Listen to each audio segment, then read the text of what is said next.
The cost of a comeback, money and logistics. Now, I swear I have nightmares about my head literally explodes. I have about 10 different books that have information over each one, and I like need to find something, and I'm like, which book is it in? That's just me. But I can say, as a whole, Finke Desert Race is not cheap at all. I spent a little over $10,000 last year from my house to Finke and back to my house. Fuel, accommodation, food, everything. Meanwhile, that was just me and my best friend. We didn't really go out that much. We had a couple of pub dinners. We cooked food. We already had meal prep done. We did a big grocery shop when we got to Alice Springs. We didn't really buy fast food on the way to Finke. We just did it really on a budget because budget was very tight. So we was very lucky. KB Cotton gave me 300 litres worth of diesel. So I had a pod in the back of my ute, and when the fuel got dearer, I just filled up out of the pod. So that saved my ass a lot in fuel. Accommodation, it's pretty up there, as I was only there for Finke week. So I got there the Monday and left on the Tuesday. There's so many different costs in Finke, like your bike, your suspension, and all your little add-ons. You can bling it out and you can do whatever you want. It all costs money. You can do it on a pretty stock standard bike. All you need is suspension, steering, dampness, jag pegs. Go for your gold. And a good bike. Go for gold.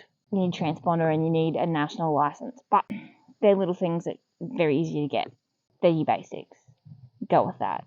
If I stayed at a hotel, we did not need to stay at a hotel, but, two girls, it's a lot safer for two girls to stay in a hotel, and we stayed at a hotel all the way up, so it took us 2 days to get up there, or 15-hour driving a day.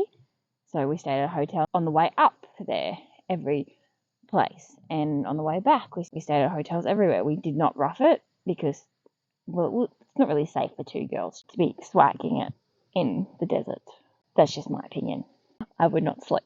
But my sponsors that I have, my God, they do everything. I could not do the Finke Desert Race without my sponsors. I have a few sponsors this year that are godsends. Dawson River Earth Moving paid for my Finke entry. That was huge. It's over $1,000. I had people paying for my tyres. My suspension was already done from last year, so that's one less cost. But it is an absolute... My head planning Finke goes insane for the things we have to plan and the training, and when do you start training 6 months out, or do you do it 8 months out, or whatever, or do you do a 16-week training block, or getting bike time? It's not easy. If I'm going to be away on the weekend, I'm going to have to ride during the week, and I'm very lucky I have a property and I can ride, and I have a 20k creek loop.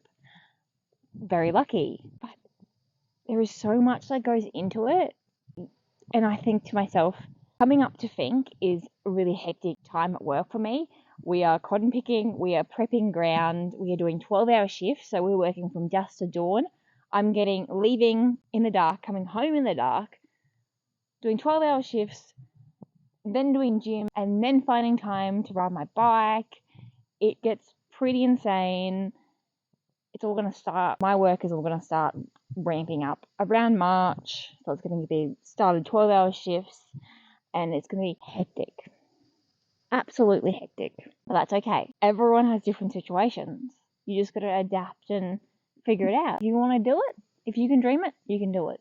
You just got to find a way how to do it.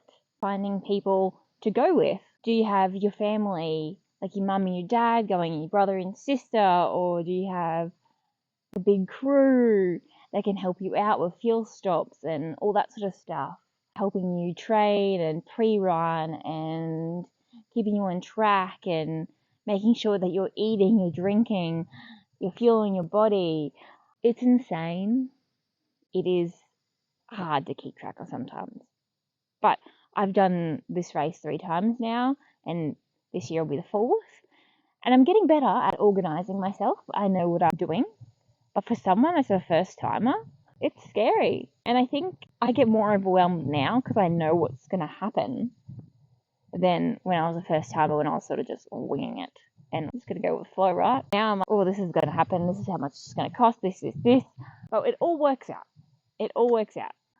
As long as we get from Alice Springs to Finke, and then Finke to Alice Springs, we make it home. We don't end up in an ambulance. We finish it.